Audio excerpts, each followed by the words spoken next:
Baik, saya akan menjelaskan kegunaan dari alat dan bahan yang diperlukan dalam proses pemijahan ikan cupang. Yang pertama, bahan serta kegunaannya. Yang pertama, air digunakan sebagai tempat hidup ikan cupang. Yang kedua, daun ketapang digunakan untuk dapat meningkatkan kualitas air pada saat proses pemijahan. Yang ketiga, ikan digunakan untuk bahan praktikum dalam pemijahan. Yang keempat, garam digunakan untuk membunuh dan mencegah berkembang biaknya parasit dan untuk menjaga kualitas pH air. Yang bagian kedua yaitu alat serta kegunaannya. Yang pertama, botol aqua yang digunakan sebagai tempat air yang sudah diendapkan yang akan digunakan pada saat pemijahan. Yang kedua, baskom digunakan sebagai tempat atau wadah ikan cupang dalam proses pemijahan. Yang ketiga, gayung sebagai alat tempat penuang air sebelum dituangkan ke dalam baskom. 4. Seser atau serokan digunakan sebagai alat untuk mengangkat indukan ikan. Sebelum kita melakukan pemijahan, maka kita harus memperhatikan ciri-ciri induk ikan cupang yang sudah siap dipijahkan. Yang pertama, ciri-ciri induk ikan cupang jantan, yaitu 1.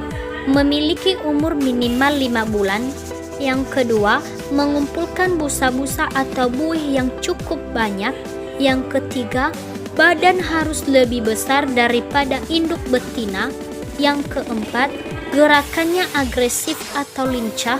Yang kelima, kondisi badan sehat. Sedangkan ciri-ciri induk ikan cupang betina yaitu 1. Lebih aktif dari biasanya.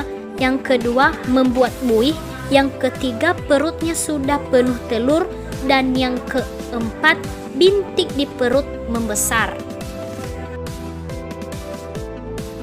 Langkah-langkah dalam proses pemijahan ikan cupang.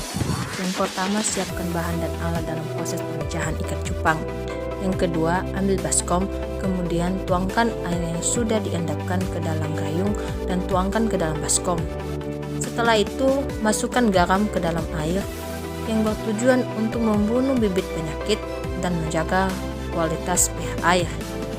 Kemudian masukkan ke dalam baskom induk ikan jantan dan lakukan proses aklimatisasi atau penyesuaian kurang lebih 5-10 menit.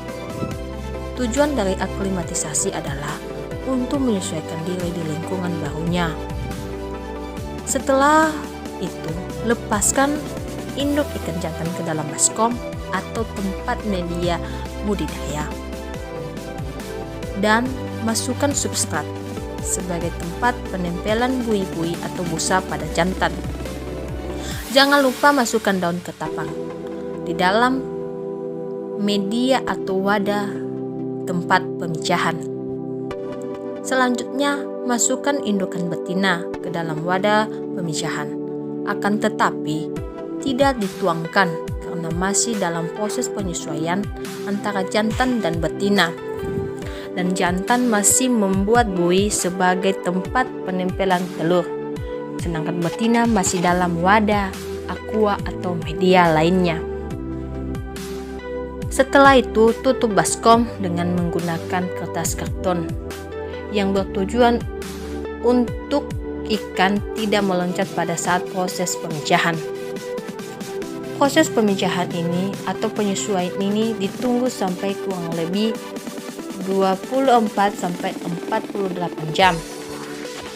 Setelah itu, induk betina akan dilepaskan di dalam media pemijahan dan ditunggu kurang lebih 24 jam. Setelah itu, induk betina akan mengeluarkan telur dan jantan akan menjaga telurnya, sedangkan betina kita pindahkan ke media lainnya.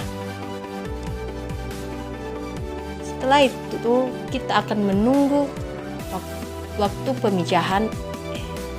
Jadi, dari hasil praktikum ini dapat disimpulkan bahwa pemijahan ikan cupang itu mulai dari pemasangan jantan dan betina sampai mereka merasa serasi, itu ditandai dengan adanya buih atau bubble. Setelah itu, ikan cupang akan memijah dan ikan jantan akan menjaga telur sampai menetas selama 1-3 hari terhitung dari pemijahan. Untuk mendapatkan hasil yang berkualitas atau hasil yang baik, maka induk yang kita gunakan juga harus memiliki nilai yang berkualitas. Di akhir video ini kami akan menyampaikan sebuah pantun. Menggoreng ikan di atas dicampur bakmi, digoreng terpisah jangan sekaligus. Cukup sekian hasil praktikum dari kami. Semoga mendapatkan nilai yang bagus. Terima kasih.